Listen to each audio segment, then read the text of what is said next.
नए साल की शुरुआत था 2024 का, तो हम लोग 2024 के भी महामहिम को बधाई देना था, शुभकामना देना था,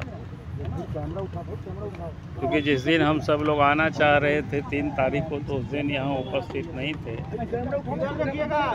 तो फिर हम सब ने उस दिन जो हम लोगों ने महामहिम के नाम से पत्र भेजा था, तो हम लोग भेज दिए थे। लेकिन जब वो उसी दिन ये बता दिए थे कि 8 तारीख को लौटेंगे, उसके बाद आप सब लोगों से हम प्रत्यक्ष मिल पाएंगे।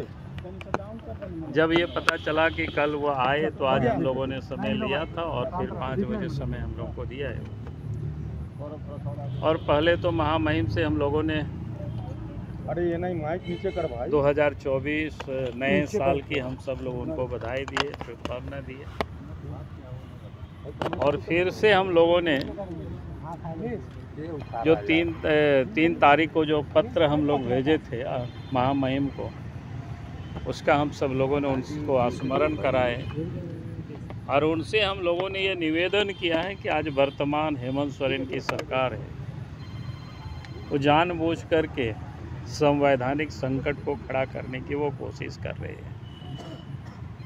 और इसलिए आप सब ने देखा कि पिछले दिनों उन्होंने एक विधायक गांडे से सरफराज अहमद जी को रिजाइन कराया।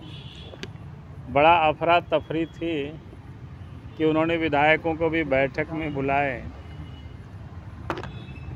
लेकिन हम सब ने कह दिया था कि भाई चूँकि अब 1 साल से भी कम समय बचा हुआ है और ऐसे स्थिति में चुनाव हो नहीं सकता है, और अब तो सुप्रीम कोर्ट का भी कल के जो वर्डिक्ट आ गया है, अब ये चुनाव संभव नहीं है। और हम कहेंगे कि 1 साल तो छोड़ दीजिए, झारखंड में तो 1 साल से भी कम समय, और कम समय यहाँ तक कि क्योंकि दिसंबर में चुनाव होना है तो सितंबर अक्टूबर में ही आदर्श आचार संहिता लग जाता है, यानी चुनाव की जो प्रोसेस है वो पहले ही शुरू हो जाता है। अगर उस हिसाब से जोड़ेंगे तो मुश्किल से 7-8 महीना का समय बचा हुआ है। तो ऐसी हालत में कोई चुनाव कराना बिल्कुल गैर संवैधानिक है। हम सब लोगों ने उनसे निवेदन किया है, आपको जो आवेदन हम लोगों ने भेजा है उसे आप इलेक्शन कमीशन को भेज दीजिए। और हम सब लोगों की उन्होंने पूरी बातों को सुना है, और मैं समझता हूं कि जो विधि सम्मत होगी वही कार्रवाई वो करेंगे। ये सब हम लोगों को पूरा विश्वास सर, लेकिन संवैधानिक संकट है क्या? अगर एक विधायक का चुनाव नहीं होता है, ऐसी स्थिति में राज्य सरकार वो लोग कह रहे हैं कि बरकरार रहेगी, कोई संकट नहीं है हम पर। अरे वो तो आज ने कह रहा है, नहीं तो रिजाइन क्यों कराया? रिजाइन तो 2 ही स्थिति में होता है, या तो सरफराज अहमद जी के साथ पार्टी की कोई झगड़ा हो, तभी तो कोई दल छोड़ते हैं, और दल छोड़ते हैं तो फिर पद से वो रिजाइन करते हैं। तो उनके कोई झगड़ा भी नहीं है। दूसरे दिन आप सब ने देखा कि जब 3 तारीख को उनकी बैठक हुई थी, उस बैठक में सशरीर उपस्थित थे, जो मैंने आप ही सब लोगों का न्यूज़ को पढ़ा। तो व्यक्ति स्वस्थ है, बैठक में भी आते हैं। या फिर दूसरा स्थिति होता है, या देश छोड़ करके कहीं बाहर जाने वाला हो, बीमार हो गए हों कि आप बिल्कुल काम करने की वो स्थिति में नहीं है, तो वैसा भी नहीं है। उसके बाद अगर सरफराज अहमद से उन्होंने रिज़ाइन कराया, इसका मतलब तो यही लगाते हैं हर कोई। आप सब लोग भी यही समझते हैं, कोई भी यही समझता है। शायद कोई नैन विधायक को, और जैसे लालू यादव ने बेओर जेल जाने के पहले अपने पत्नी को बना दिया था सीएम, तो शायद हेमंत सोरेन भी कहीं ऐसा ही ना सोच रहा हो और गलती से कुछ इस प्रकार की कदम उठा, तो फिर वो बड़ा संवैधानिक संकट होगी। तो इसलिए हम लोगों ने पहले ही सचेत किया। इसलिए आप देख रहे होंगे वो लोग भी कितना बाद में समझ में उन लोगों को आया। आपने देखा होगा इलेक्शन कमीशन से भी जा कर के वो लोगों ने स्टेट में मेमोरेंडम जा कर के दिया, और वो लोगों ने किस प्रकार के तर्क दिया। जिस समय विधानसभा आहूत हुआ था उस दिन को मानता है। भाई हर कोई जानता है विधानसभा जो गठित होता है इलेक्शन कमीशन करते हैं, और इलेक्शन कमीशन जब चुनाव समाप्त हो जाता है और इलेक्शन कमीशन करता है, तो हर विधानसभा क्षेत्र के लिए रिटर्निंग ऑफिसर होते हैं, और चुनाव का परिणाम आते ही वो इलेक्शन कमीशन को लोग भेज देते हैं, और इलेक्शन कमीशन जब विधानसभा को कंस्टिट्यूट करते हैं तो विधानसभा सचिवालय को वो भेज देते हैं, यानी उसी दिन वो कंस्टिट्यूट हो जाता है। गवर्नमेंट अब जब बनावे, विधानसभा लोकसभा जब बुलाना है आप बुलाइए, उसके लिए इलेक्शन कमीशन की कोई ज़रूरत नहीं है। तो आप सरकार कब बनाए, आपने विधानसभा से कब आहूत किया, ये विषय नहीं है। विषय तो ये होता है कि विधानसभा कब कंस्टिट्यूट हुआ।